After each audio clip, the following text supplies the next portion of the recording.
بسم اللہ الرحمن الرحیم رب زدنی علما۔ نحمدہ و نصلی علی رسولہ الکریم، اما بعد۔ جیسا کہ پچھلی نشست میں ہم نے اللہ تعالیٰ کی صفت معیت کا ذکر کیا، تو دو سوالات ہمارے پاس آئے کہ ہم نے پہلا سوال جو طالب علم کی طرف سے آیا وہ یہ آیا کہ ہم نے ایک عالم دین کو یوٹیوب پر سنا، وہ یہ کہتے تھے کہ ہمیں پتہ نہیں کہ صحابہ کا عقیدہ کیا تھا، کیونکہ صحابہ کا کسی نے انٹرویو نہیں کیا اور ان سے استوا کا معنی نہیں پوچھا۔ تو ہو سکتا ہے کہ اشاعرہ صحیح ہو یا ہو سکتا ہے سلفیہ غلط ہو، کیونکہ صحابہ کا عقیدہ ہمیں پتہ نہیں۔ تو ہم اس کا کیا جواب دیں؟ دیکھیں، یہ جو سوال ہے یا یہ جو آرگومنٹ ہے، یہ باطل جو ہے حجت ہے، یا یوں سمجھے آپ ایک باطل، یعنی جس میں کوئی قوت نہیں، جس میں کوئی دم نہیں، جس میں کوئی دلیل نہیں، کوئی برہان نہیں، ایسی بات کہی گئی ہے۔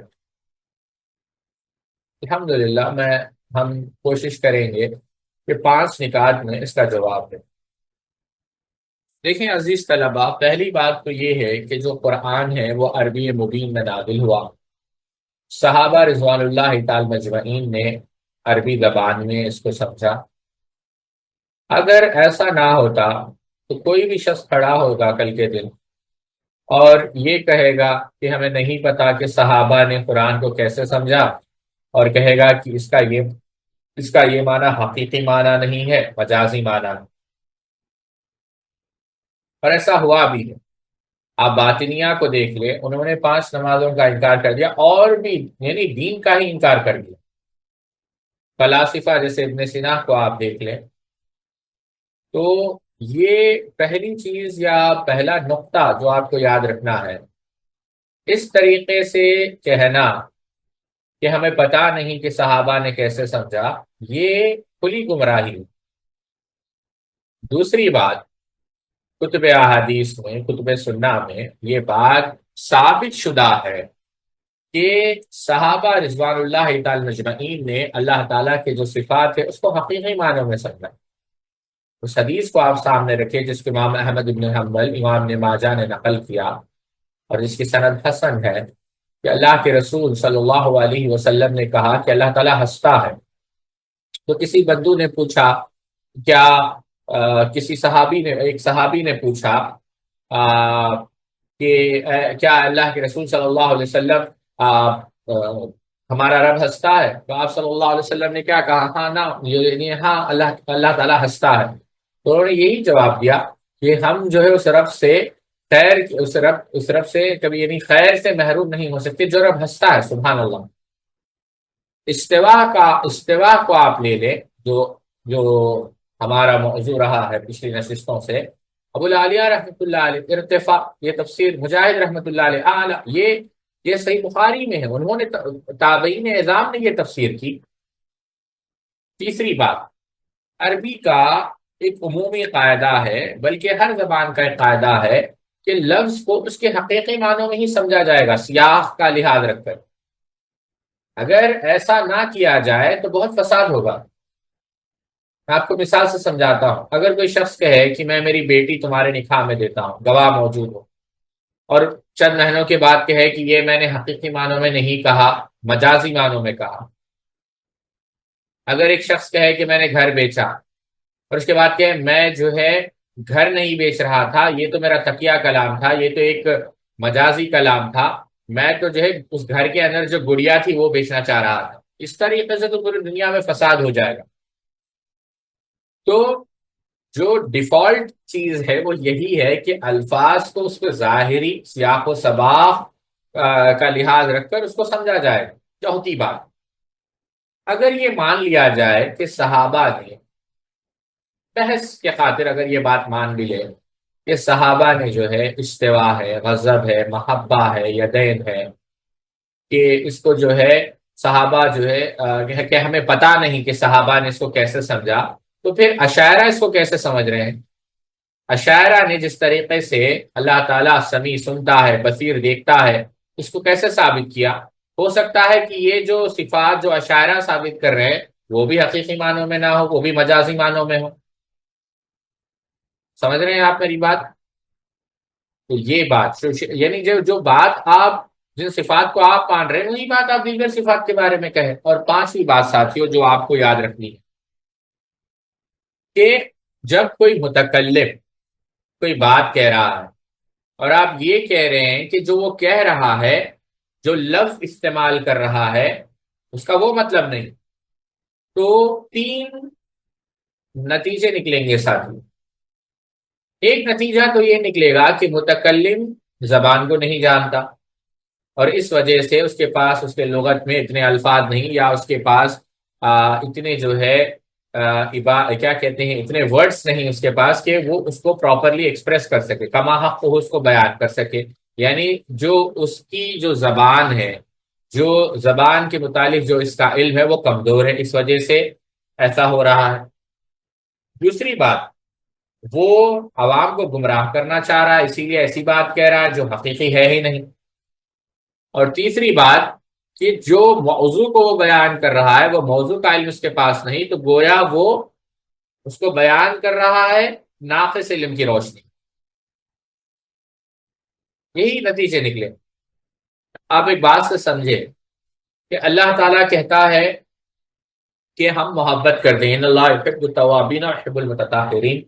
توبہ کرنے والوں سے، طہارت اختیار کرنے والوں سے۔ اگر یہ محبت حقیقی نہیں تو بار بار اللہ رب العزت نے یہ کیوں کہا ہم محبت کرتے ہیں احسان کرنے والوں سے، ہم محبت کرتے ہیں یعنی سبحان اللہ کیا یعنی طہارت رکھنے والوں سے، توبہ کرنے والوں سے؟ تو کیا اللہ تعالیٰ کے لیے یہ بات ناممکن تھی کہ اللہ تعالیٰ کسی آیت میں اس کو واضح کر دے کہ نہیں، یہاں پہ محبت سے مراد یہ نہیں، یہ مجازی معنی ہے؟ سمجھے آپ اس بات کو؟ کیا اللہ تعالیٰ کو معلوم نہیں تھا کہ وہ محبت نہیں کر سکتا، جیسا شاعرہ کہتے ہیں نعوذ باللہ من ذالک؟ کیا اللہ تعالیٰ کے پاس اتنے قرآن کا اعجاز آپ دیکھیں کہ اللہ تعالیٰ کے پاس کلمات کی کمی ہو گئی تھی نعوذ باللہ من ذالک؟ یہ بات کون کہہ رہے تھے؟ ڈرنا چاہیے ایسے لوگوں کو جو ایسی بات کہتے ہیں۔ سبحان اللہ، نقل کفر کفر نہ باشد۔ دوسری بات، دوسرا سوال جو آیا ہے کہ یہ بار بار درس میں جب صفات کا موضوع آتا ہے تو شیخ الاسلام تیمیہ کو کیوں ذکر کیا جاتا ہے؟ دیکھیں، اس کا میں مختصر جواب یہی دوں گا۔ ایک عالم دین گزرے ہیں شمس الدین موصلی الشافعی رحمۃ اللہ علیہ، جن کی کتاب ہے نظم المنہاج، جو نظم المنہاج کے مصنف ہیں۔ ان سے کہا گیا کہ آپ جو ہے شیخ الاسلام تیمیہ کے عقائد کے پابند ہیں، آپ ان کی عقائد کی پیروی کرتے ہیں۔ تو آپ نے بڑا پیارا جواب دیا، آپ نے کہا کہ اگر اللہ تعالیٰ کی صفات کو ثابت کرنا بغیر کیفیت کے، یعنی اس کے اندر جو ہے نا اس کی تعطیل کیے بغیر، اس کے اندر تحریف کیے بغیر، تعویل کیے بغیر، تکییف کیے بغیر، تفویض المعنی کیے بغیر، یعنی اس کو ثابت کرنا، اگر یہ جو ہے قابل ملامت ہے تو میں تیمی ہو چکا ہوں تمہاری آنکھوں میں، اور پورے مسلمان تیمی ہی ہیں۔ اللہ اکبر۔ در العقد الفریدہ فی تراجم الایان الفریدہ، امام مخرجی کی کتاب ہے، اس کے اندر یہ چیز، یہ واقعہ آپ کو ملے گا، یہ بات ان کی ملے گی۔ تو بتانا مقصد یہ ہے شیخ الاسلام ابن تیمیہ رحمۃ اللہ علیہ کا کوئی نیا عقیدہ نہیں تھا، جیسے ہم نے شیخ البانی رحمۃ اللہ علیہ کے مقدمے میں یہ بات پڑھی تھی۔ اچھا، کیا یہ تعویل، اور تیسرا سوال بھی ہے لیکن ہم اس کو اختصار کے ساتھ رکھ کر آگے بڑھتے ہیں، کیا یہ تعویل نہیں کہ معیت کو جو ہے علم نہیں ساتھ؟ دیکھیں، یہاں معیت وصفی مراد ہے نہ کہ ذاتی، اس لیے کہ ذات کے اعتبار سے اللہ رب العزت عرش پر مستوی ہے، اور یہی حقیقی معنی ہے۔ میں آپ کو بتاتا ہوں، دیکھیں، اس جو آیتیں ہم نے دیکھی ہے پچھلی نشست میں، اس آیت کریمہ میں مذکورہ صفات، جو مذکورہ صفت ہے، یعنی حقیقی معنی سمجھنے کے لیے تین چیزوں کو آپ جانیں۔ حقیقت کی تین قسمیں ہوتی ہے، ایک تو لغوی حقیقت، عرفی حقیقت، شرعی حقیقت۔ اب جو آیتیں ہیں، جو نصوص ہے، یہ مسئلہ کیا ہے؟ شرعی مسئلہ ہے، تو اس کا حقیقی معنی وہی ہوگا جو اہل علم نے بیان کیا ہو، جو شریعت کے علم سے واقف ہو۔ نبی کریم صلی اللہ علیہ وسلم شریعت بیان کرتے تھے، صحابہ کرام اس کو سنتے تھے، شرعی الفاظ کا جو معنی ہے آپ صلی اللہ علیہ وسلم یعنی آپ سب نے صحابہ کو سمجھایا، اور وہی شرعی حقیقت ہوگی۔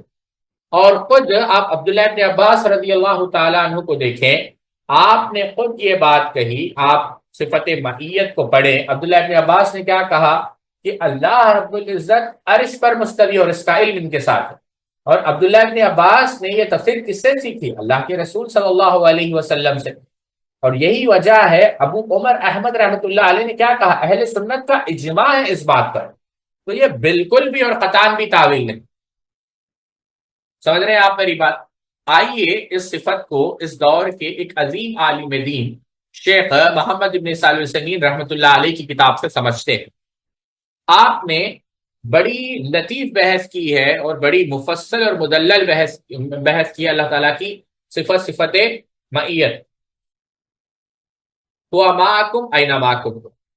اور جہاں کہیں تم ہو وہ تمہارے ساتھ ہے۔ سورہ مجادلہ کی آیت رکھی، اگلے صفحے پہ جائیں۔ آپ نے کیا کہا؟ شیخ محمد ابن صالح العثیمین رحمۃ اللہ علیہ کہتے ہیں کہ ان دونوں آیتوں کو اہل سنہ نے جو تفسیر کی ہے وہ حقیقت اور معنی ظاہر پر قائم ہے، مگر یہاں سوال یہ ہے کہ ان آیت میں اللہ تعالیٰ کی صفت معیت مخلوق کے ساتھ ہونا کی حقیقت اور ظاہر کیا ہے؟ کیا صفت معیت یعنی مخلوق کے ساتھ ہونے کی حقیقت اور ظاہریہ ہے کہ اللہ مخلوق کے ساتھ یعنی ملا ہوا ہے، اور ان کی جگہ یعنی اختلاط کہتے ہیں ملنا، ان کی جگہوں اور چیزوں میں حلول کیے ہوئے ہیں، یا اس صفت معیت کی حقیقت اور ظاہر اس بات کا متقاضی ہے کہ اللہ تعالیٰ خود بذاتی تمام مخلوقات کے اوپر عرش معلیٰ پر مستوی ہے، لیکن اپنے علم، قدرت، سمع، بصر، تدبیر اور بادشاہت وغیرہ کے ساتھ پوری مخلوق کا احاطہ کیے ہوئے ہیں۔ پہلا قول یعنی پہلا یہ وحدت الوجود کا، حلول کا یہ قول باطل ہے۔ آیت کا سیاق اس مفہوم کا ہرگز متقاضی نہیں ہے، نہ کسی صورت اس بات پر دلالت کر رہا، کیونکہ یہاں صفت معیت ساتھ ہونا اللہ تعالیٰ کی طرف منسوب ہے، اور اللہ تعالیٰ کی ذات اس سے کہیں بڑی ہے کہ کوئی مخلوق اس کا احاطہ کر لے۔ پھر وہ لغت عرب جس میں قرآن مجید نازل ہوا ہے، اس میں معیت اختلاط کو مستلزم نہیں، نہ ہی کسی مقام پر بذاتی ہی موجود ہونا ضروری ہے، بلکہ مطلقاً مشابہت کے معنی پر دال ہے۔ اب صفت معیت کی ہر مقام پر وہی تفسیر کی جائے گی جو مطابق سیاق اور مناسب مقام ہو۔ اللہ تعالیٰ کی مخلوق کے ساتھ معیت کا اختلاط اور حلول کے معنی میں لینا کئی وجوہات سے باطل ہے۔ کیوں؟ پہلی بات، یہ معنی سلف صالحین کے اجماع کے خلاف ہے۔ اولاً علماء سلف میں سے کسی نے بھی یہ معنی نہیں کیا۔ ثنائیاً اللہ تعالیٰ کے خلق میں اختلاط و حلول کے انکار پر سب کا اجماع ہے۔ اللہ تعالیٰ کا مخلوق میں اختلاط و حلول اللہ تعالیٰ کی صفت الوہ کے منافی ہے، حالانکہ اس ذات کا الوہ کتاب، سنت، عقل، فطرت اور اجماع سلف سے ثابت ہے۔ اب جو صفت اتنے ٹھوس دلائل سے ثابت ہو، اس کے منافی و مخالف ہر معنی باطل ہوگا، اور یہ بطلان ان تمام دلائل سے ثابت ہوگا جن سے اس کے منافی صفت ثابت ہو رہی ہو۔ تو چونکہ اللہ تعالیٰ کا الوہ کتاب، سنت، عقلی، فطرت اور اجماع سلف تمام دلائل سے ثابت ہے، لہٰذا اس کا اختلاط و حلول فی الخلق کتاب و سنت کے عقل، فطرت اور اجماع سلف تمام دلائل سے باطل ہوگا۔ دیکھیں آپ، سبحان اللہ۔ تیسری بات یہ ہے کہ اللہ تعالیٰ کے اختلاط و حلول کو مان لے تو اس سے بہت سے ایسے امور لازم آتے ہیں جو باطل ہے، اور اللہ سبحانہ و تعالیٰ کے ہرگز شائع نشان نہیں۔ جس شخص کو اللہ تعالیٰ کی معرفت حاصل ہو اور وہ اللہ تعالیٰ کی کما حق و قدر بھی جانتا ہو اور کرتا ہو، نیز اسے کلام عرب کہ جس میں قرآن حکیم کا نزول ہوا میں معیت کا معنی معلوم ہو، تو اس کے لیے یہ بات ناممکن ہے وہ اللہ تعالیٰ کی مخلوق کے ساتھ معیت کی حقیقت یہ بتائے کہ اللہ تعالیٰ مخلوق کے اندر موجود ہے یا ان کے اماکن و مقامات میں حلول کیے ہوئے۔ وہ تو یہ بھی نہیں کہے گا کہ اس کی صفت معیت کا تقاضا اختلاط فی الخلق ہے، چاہیے کہ صفت معیت کے اختلاط فی الخلق کے مستلزم ہونے کا عقیدہ رکھے، یہ تو رب جل وعلا کی عظمت سے جاہل و ناآشنا شخص ہی عقیدہ ہو سکتا ہے. جیسے اکثر جو غالی صوفیہ ہوتے ہیں، جب اس کا قول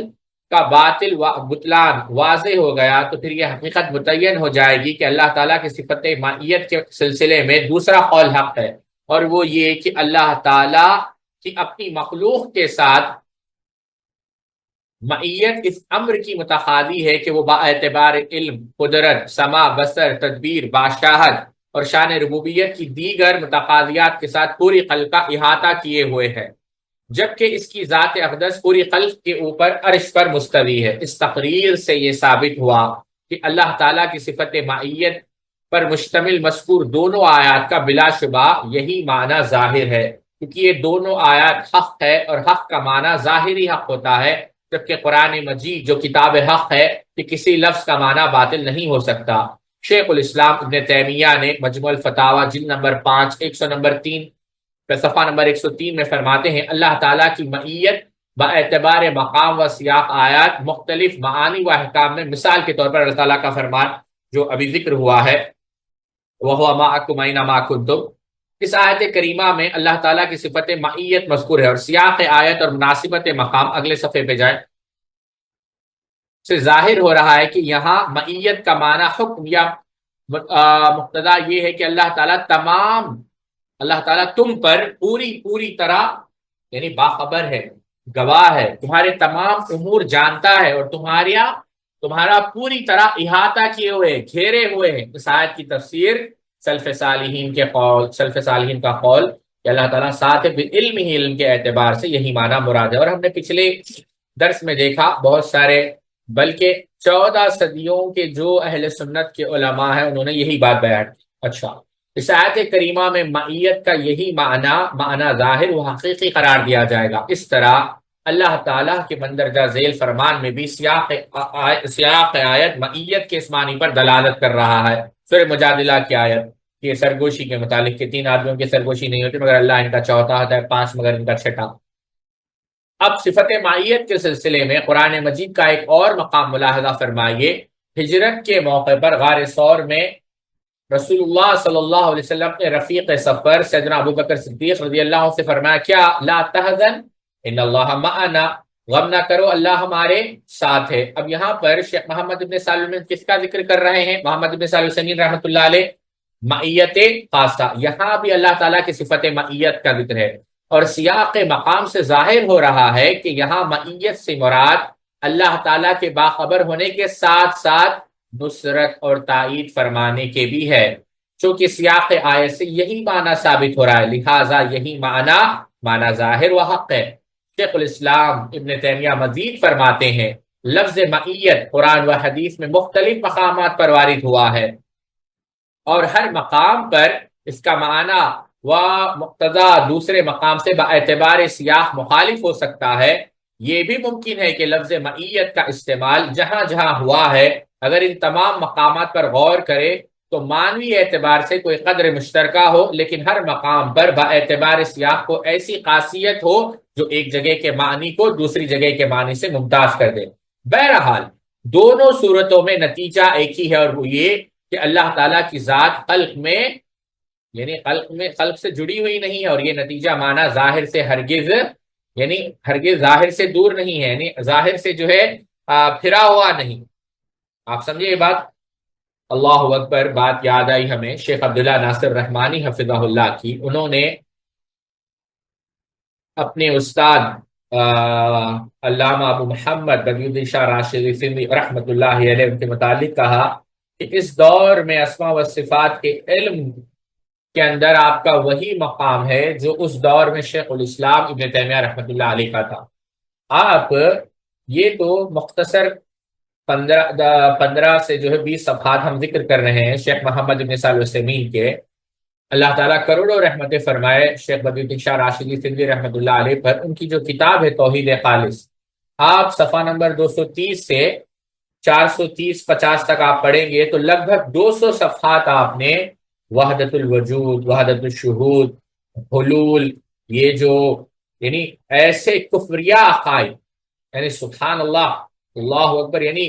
ایسے عقائد جن سے انسان جو ہے دائرہ اسلام سے خارج ہو جائے، یعنی اللہ تعالیٰ کی شان میں یعنی سراسر گستاخی ہے، ایسے عقائد کا رد کیا، بلکہ ان دلائل پر بھی نقد کیا، یعنی جو دلائل یا جن آیات جن نصوص سے کوشش کرتے ہیں یہ جاہل قسم کے لوگ، گمراہ کن افکار رکھنے والے لوگ کہ اس سے یہ ہمارا یہ باطل عقیدہ ثابت ہوتا ہے، تو اس پر بہترین نقد کیا بدیع شاہ راشدی سندھی رحمۃ اللہ علیہ نے، وہ ضرور آپ لوگ پڑھیں۔ بہرحال اس حقیقت کو مزید سمجھنے کے لیے اللہ تعالیٰ کی صفت معیت کا یہ معنی نہیں کہ وہ اپنی خلق کے ساتھ، یعنی یہ تو ابھی ذکر ہو گیا، اگلے صفحے پہ جائیں۔ اس آیت کریمہ میں اللہ تعالیٰ نے صفت معیت کا جب ذکر فرمایا تو سورہ مجادلہ، تو آیت کے اول و آخر میں عموم علم کا تذکرہ فرمایا، چنانچہ آیت کریمہ کی ابتدا میں الم تر ان اللہ یعلم ما فی السماوات وما فی الارض بیان فرمایا، اور آخر میں ان اللہ بکل شیء علیم بیان فرمایا ہے۔ یہ اس بات کی واضح دلیل ہے کہ اللہ تعالیٰ بندوں کے ساتھ معیت کا معنی یہ نہیں کہ وہ بندوں میں ملا ہوا ہے، اختلاط یا زمین پر ان کے ساتھ اور ان کے درمیان موجود ہے، بلکہ یہ معنی ہے کہ وہ بندوں کے تمام امور کا باعتبار علم احاطہ کیے ہوئے ہے، اور کسی بندے کا کوئی عمل اس سے مخفی نہیں۔ اسی طرح سورہ حدید کی آیت جس میں اللہ تعالیٰ کی صفت معیت کا ذکر ہے کہ مکمل سیاق پر غور کیجیے، اگلے صفحے پہ جائیں۔ اس آیت کریمہ میں بھی سورہ حدید کا ذکر ہو رہا ہے، اللہ تعالیٰ نے صفت معیت کا ذکر سے قبل اپنے مستوی علی العرش ہونے کا ذکر فرمایا، نیز عموم علم کا بھی تذکرہ فرما دیا، اور آیت کے آخر میں یہ حقیقت بھی صراحتاً بیان فرما دی۔ پچھلے صفحے پہ جائیں، دیکھیں هو الذی خلق السماوات والارض فی ستۃ ایام ثم استوى علی العرش، عرش کا ذکر کیا، پھر کیا ذکر کیا اس کے بعد؟ یہ ذکر کیا وَهُوَ مَعَكُمْ أَيْنَمَا كُنْتُمْ، پھر آگے کیا ذکر کیا واللہ، اگلے صفحے پہ جائے واللہ بما تعملون بصیر۔ ٹھیک ہے، اب اس آیت کا معنی ظاہر و حق کھل کر اور نکھر کر سامنے آ گیا کہ اللہ تعالیٰ کی معیت کا تقاضا یہ ہے کہ اپنے بندوں کا پورا علم ہے اور وہ ان کے تمام اعمال کو دیکھ رہا ہے، اور اس کے ساتھ ساتھ اس کی ذات مخلوقات میں سب سے بلند اپنے عرش پر مستوی ہے، لہٰذا نہ تو وہ مخلوقات کے ساتھ یعنی ملا ہوا ہے یعنی ذاتی طور پر اس کے اندر، جیسے صوفیہ کہتے ہیں غالی صوفیہ، اور نہ ہی زمین کے اوپر ان کے درمیان موجود ہے، ورنہ یہ لازم آئے گا کہ آیت کریمہ آپس میں بری طرح متضاد و متناقض ہے۔ چنانچہ شروع کا حصہ اللہ تعالیٰ کی علو اور استواء علی العرش کا اعلان کر رہا ہے، اور نعوذ باللہ آخر حصہ زمین پر موجود ہونا، یہ تو تضاد ہوگا نا، اور قرآن مجید میں تضاد نہیں ہے۔ بہرحال ہماری اس تقریر و توضیح سے یہ بات ثابت ہوئی کہ اللہ تعالیٰ کے بندوں کے ساتھ ہونے کا معنی یہ ہے کہ وہ ان کے تمام احوال سے باخبر ہے، ان کی ہر بات سنتا اور ہر فعل دیکھتا ہے، ان کے امور و حاجات کی تدبیر فرماتا ہے، زندہ کرتا ہے اور مارتا ہے، مالدار اور فقیر کرتا ہے، جس کو چاہے بادشاہت دیتا ہے اور جسے چاہے چھین لیتا ہے، جسے چاہے عزت اور جسے چاہے ذلت عطا فرما دیتا ہے، اور اس کے علاوہ وہ تمام امور انجام دیتا ہے جن کا اس کی شان ربوبیت و کمال بادشاہت تقاضا کرتی ہے۔ اس کے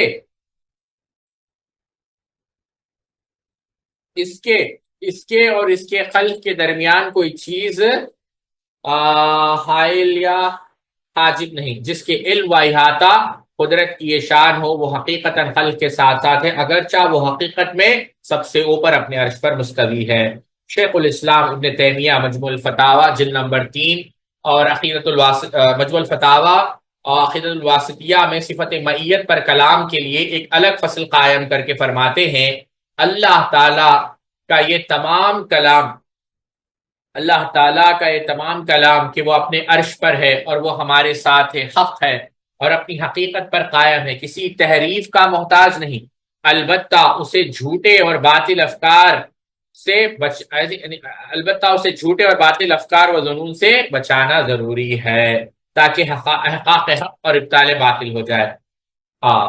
پھر فتاوی الحمویہ میں کیا کہا؟ حاصل امر یہ ہے کہ کتاب و سنت سے مکمل ہدایت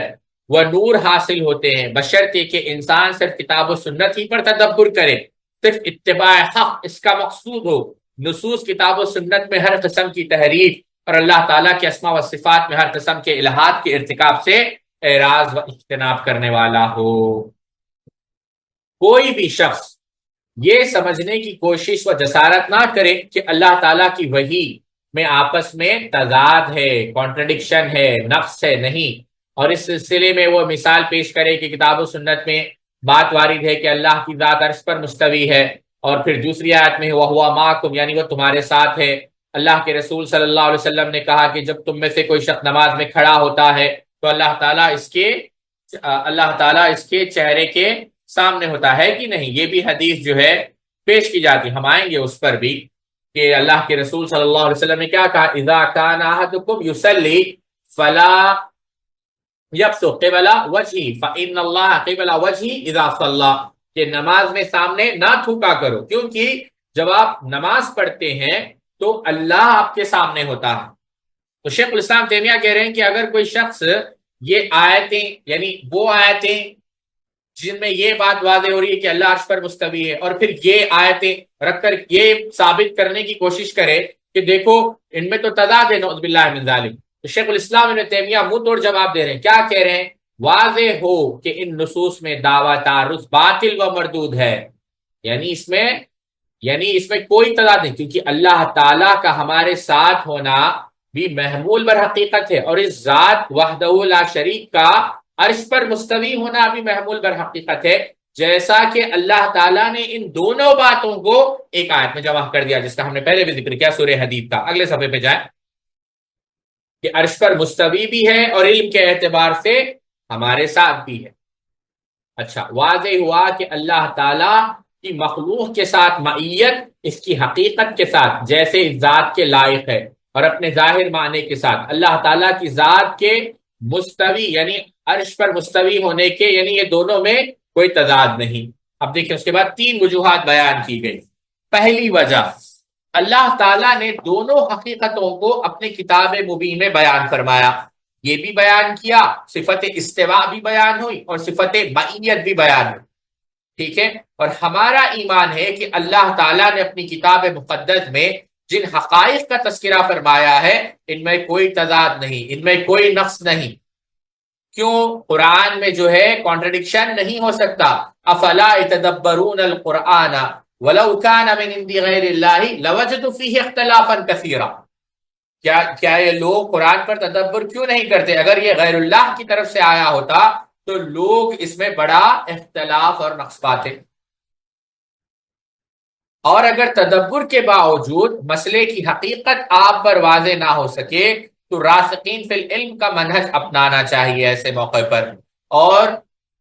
وہی کچھ کہتے ہیں جو قرآن نے بتایا، آمنا بھی کل من عند ربنا، کہ ہم اس پر ایمان لاتے ہیں یہ سب ہمارے رب کی طرف سے ہے، یعنی صفت استواء بھی جو ہے اللہ تعالیٰ نے بیان کی، ہم اس پر بھی ایمان لاتے ہیں، صفت معیت بھی اللہ تعالیٰ نے بیان کی، ہم اس پر بھی ایمان لاتے ہیں۔ چنانچہ اس معاملے کو اللہ تعالیٰ کے سپرد کر دو جو کتاب کو نازل فرمانے والا ہے اور جو حقیقی علم رکھتا ہے۔ کمی اور کوتاہی آپ کے علم و فہم میں ہے، نہ قرآن مجید میں۔ قرآن حکیم تو ہر قسم کے نقص سے پاک ہے۔ شیخ الاسلام ابن تیمیہ رحمۃ اللہ علیہ کے شاگرد علامہ ابن قیم رحمۃ اللہ علیہ نے کیا کہا مختصر صواعق کے اندر کہ اللہ تعالیٰ نے قرآن حکیم میں خبر دی ہے کہ وہ اپنی خلق کے ساتھ ہے، اور یہ بھی خبر دی ہے کہ وہ اپنے عرش پر مستوی ہے۔ اللہ تعالیٰ نے سورہ حدید کی آیت میں ان دونوں حقیقتوں کا ذکر جمع فرما دیا ہے اور بتلایا ہے کہ اس نے آسمانوں اور زمینوں کو پیدا فرمایا ہے، اور وہ اپنے عرش پر مستوی ہوا، اور وہ اپنی خلق کے ساتھ ہے، اور اس طرح کہ وہ اپنے عرش سے ان کے تمام اعمال کو دیکھتا ہے، جیسے کہ حدیث سے یہی کہ اللہ تعالیٰ اپنے عرش پر ہے اور تمہارے تمام امور کو دیکھ رہا ہے۔ لہٰذا اللہ تعالیٰ کا علو بلندی پر ہونا اس کی معیت مال خلق کے متضاد نہیں، اس کے جو ہے دونوں کے اندر رقص نہیں، اور اس کی معیت مال خلق اس کے علو کو باطل نہیں کرتا، بلکہ یہ دونوں حقیقتیں برحق ہے۔ اچھا، یہ یعنی there is no contradiction۔ دوسری بات، معیت کا معنی حقیقتاً علو کے خلاف نہیں، کیوں؟ بلکہ معیت اور علو دونوں کا جمع ہونا ممکن ہے، بلکہ ایک مخلوق کے لیے ممکن ہے کہ اس میں معیت اور علو یکجا ہو جائے، یعنی دونوں صفات وہ اوپر بھی ہو اور ساتھ بھی ہو، جب یہ مخلوق کے لیے ممکن ہے، جیسا ہم چلتے رہے اور چاند ہمارے ساتھ تھا، حالانکہ چاند تو اوپر ہوتا ہے، یعنی چاند اوپر بھی ہے اور ہمارے ساتھ بھی ہے، تو جب یہ مخلوق کے لیے ممکن ہے، ایک مخلوق کے حق میں ان دونوں حقیقتوں کا جمع ہونا ممکن ہے، تو پھر وہ خالق جو کائنات کی ہر شے کا احاطہ کیے ہوئے ہیں اور سب سے بلندی اپنے عرش پر مستوی ہے، کہ حق میں یہ دونوں حقیقتیں بالکل اکٹھی ہو سکتی ہے، پھر ہمیں یہ بات بخوبی معلوم ہو چکی ہے کہ معیت کا معنی وہ حقیقت قطعاً اس بات کی متقاضی نہیں کہ جس کے ساتھ معیت ہو اس کے ساتھ ایک جگہ جمع ہونا بھی ضروری ہو۔ اللہ اکبر۔ شیخ الاسلام علامہ ابن تیمیہ رحمۃ اللہ علیہ نے فتاوی الحمویہ میں اس نقطے کی طرف اشارہ فرمایا کہ لفظ ما یعنی ساتھ ہونا جب استعمال کیا جائے گا، جیسا ہم نے پچھلی نشست میں بیان کیا، لغت میں اس کا ظاہری معنی مطلقاً یعنی ضروری نہیں کیا ہو، وہ جو ہے مساویت نہیں، یعنی ساتھ ہو، جڑا ہو، اختلاط ہو، نہ چھونا ہو، اس کے دائیں بازے نہیں، یہ بات ہم نے پچھلے، یعنی شیخ الاسلام تیمیہ نے کہا یہ کہا ضروری نہیں، جب سیاق کلام کو پیش نظر رکھا جائے گا لفظ ما کہ کسی معنی کو مقید کیا جائے گا تو اس کا معنی مقارنت مراد ہوگی، کہا جاتا ہے ہم چلتے رہے اور چاند ہمارے ساتھ رہا، یا فلاں ستارہ ہمارے ساتھ رہا، اس طرح اپنا سامان اگر آپ نے اپنے سر کے اوپر اٹھا رکھا ہو مگر آپ کہتے ہیں یہ سامان میرے ساتھ ہے، لہٰذا اللہ تعالی حقیقتاً خلق کے ساتھ بھی ہے اور حقیقت اپنے عرش کے اوپر بھی۔ اللہ اکبر۔ اللہ تعالی شیخ الاسلام ابن تیمیہ رحمت اللہ علیہ پر کروڑوں رحمتیں برسائے، انہوں نے بالکل سچ فرمایا، جب رب تعالی آپ کا مکمل علم رکھتا ہے، پوری طرح آپ پر محیط ہے، آپ کی ہر بات سنتا ہے اور آپ کے ہر فعل کو دیکھتا ہے اور آپ کے ہر معاملے کی تدبیر فرماتا ہے، وہ در حقیقت آپ کے ساتھ ہی ہے، اگرچہ وہ حقیقتاً اپنے عرش کے اوپر ہے، کیونکہ معیت ایک جگہ اکٹھا ہونے کو مستلزم نہیں۔ اور تیسری بات کیا کہی سبحان اللہ، کہ اگر معیت ساتھ ہونا اور علو بلند ہونا ہر دو صفات کے مخلوقین کے حق میں جمع ہونا ممکن مان لے، تو اس سے یہ بھی ہرگز لازم نہیں آتا کہ یہ دونوں حقیقتیں خالق کے حق میں بھی جمع نہیں ہو سکتی، وہ یعنی تشبیہ لازم نہیں آتی، وہ خالق جس نے خود ان دونوں صفات کو اپنے لیے بیان فرمایا ہے، کیونکہ مخلوقات میں سے کوئی مخلوق اللہ تعالیٰ کی مماثلت نہیں کر سکتی، لیس کمثلہ شیء وہو السمیع البصیر۔ شیخ الاسلام نے مجموع الفتاوی کے اندر جلد نمبر 3 صفحہ نمبر 142 میں اس نقطے کی وضاحت فرمائے، قرآن و حدیث میں جو اللہ تعالیٰ کا قرب و معیت مذکور ہے وہ اللہ تعالیٰ کی علو و فوقیت کے منافی نہیں ہے، کیونکہ تمام صفات میں اللہ تعالیٰ جیسی کوئی چیز نہیں ہے، وہ ذات قریب ہونے کے باوجود علو و بلندی پر ہے اور بلند ہونے کے باوجود قریب اور نزدیک ہے۔ ٹھیک ہے، پھر آخری بحث کہتے ہیں یعنی خلاصہ، اللہ تعالیٰ کی اپنی مخلوق کے ساتھ معیت کے سلسلے میں لوگوں کی 3 قسمیں ہیں۔ وہ لوگ جو کہتے ہیں کہ اللہ تعالیٰ پہلے قسم کے لوگ، وہ لوگ جو کہتے ہیں کہ اللہ تعالیٰ کی مخلوق کے ساتھ معیت کا معنی یہ ہے کہ وہ مخلوقات کے امور و احوال کا علم و احاطہ رکھنے والا ہے، یہ معیت عامہ ہے۔ دوسرا معنی یہ ہے کہ وہ اپنے خاص بندوں کی نصرت و تائید فرماتا ہے، یہ معیت خاصہ ہے۔ ان ہر دو معنی یعنی معیت عامہ اور معیت خاصہ کہ اپنے اپنے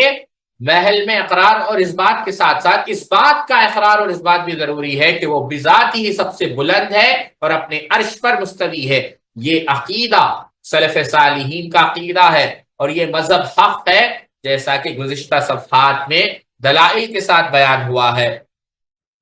دوسری قسم ان لوگوں کی ہے جو کہتے ہیں کہ اللہ تعالیٰ کی خلق کے ساتھ معیت کا معنی یہ ہے کہ وہ زمین پر ان کے ساتھ موجود ہے، ملا ہوا ہے۔ یہ لوگ اللہ تعالیٰ کی علو اور استواء علی العرش کی نفی کرتے ہیں، یہ قدیم جہمیہ، حلولیہ وغیرہ کا عقیدہ ہے، ان کا مذہب باطل اور انتہائی بدترین ہے، تمام سلف صالحین اس کا بطلان و انکار پر اجماع ہے۔ تیسری قسم ان لوگوں کی ہے جو کہتے ہیں کہ اللہ تعالیٰ خلق کے ساتھ معیت کا معنی یہ ہے کہ وہ زمین پر ان کے ساتھ موجود ہے اور اس کے ساتھ ساتھ اس کا اپنے عرش کے اوپر علو بھی ثابت ہے۔ یہ بات شیخ الاسلام ابن تیمیہ نے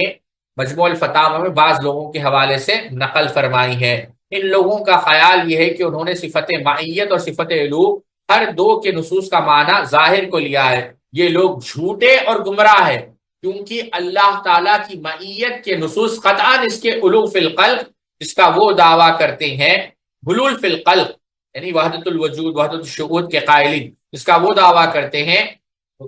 متخاذل ہے، کیونکہ اللہ تعالیٰ کے حلول کا عقیدہ باطل ہے، اور اللہ تعالیٰ اور اس کے رسول صلی اللہ علیہ وسلم کا کلام کا معنی کا ظاہر کبھی باطل نہیں ہو سکتا. واضح ہوا کہ علماء سلف سے اللہ تعالیٰ کی معیت کی تفسیر ان الفاظ میں منقول ہے، یعنی اللہ تعالیٰ ان کے ساتھ علم کے اعتبار سے ہے. اگلے صفحے پہ جائیں، اگلے صفحے پہ جائیں. اس کا یہ مطلب نہیں، پیچھے جائیں. اس کا یہ مطلب انہی کے صرف عذر علم ساتھ ہے، بلکہ ربوبیت کے تمام معنی مثلا احاطہ، سمع، بصر، قدرت اور تدبیر وغیرہ کے ساتھ ہے. ایک اور بات، گزشتہ صفحات میں ہم نے اس نقطے کی طرف اشارہ کیا تھا کہ اللہ تعالیٰ کا علو قرآن، حدیث، عقل اور فطرت. ایک منٹ. تو اللہ تعالیٰ سے دعا ہے اللہ رب العزت ہم سب کو صحیح معنوں میں اس کے اسماء و صفات کا علم حاصل کرنے کی، اس کو سمجھنے کی، اور اس کا جو تربیتی پہلو ہے اس کے مطابق ہمیں زندگی گزارنے کی توفیق عطا فرمائے. سبحانک اللہم و بحمدک اشہد ان لا الہ الا انت استغفرک و اتوب الیک. السلام علیکم ورحمۃ اللہ وبرکاتہ.